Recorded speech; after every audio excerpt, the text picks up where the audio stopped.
What could be easier to make than a bowl of rice? It consists of water, rice, and a dash of salt. Yet somehow it comes out different every single time I make it. Well, I have a few cooking tips for you to help ensure that you have perfect rice every single time.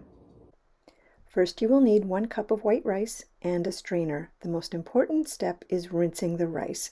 Pour the rice into the strainer, use cold water, and run it over the rice for about a minute to get that all rinsed off. Next, you will need 1.25 cups of water. Add it to your saucepan. Then add in the rice that you have just rinsed off and maybe a dash or 2 of salt. Turn the burner on to its highest setting so that the water boils. Once the water is boiling, turn the heat down to its lowest setting.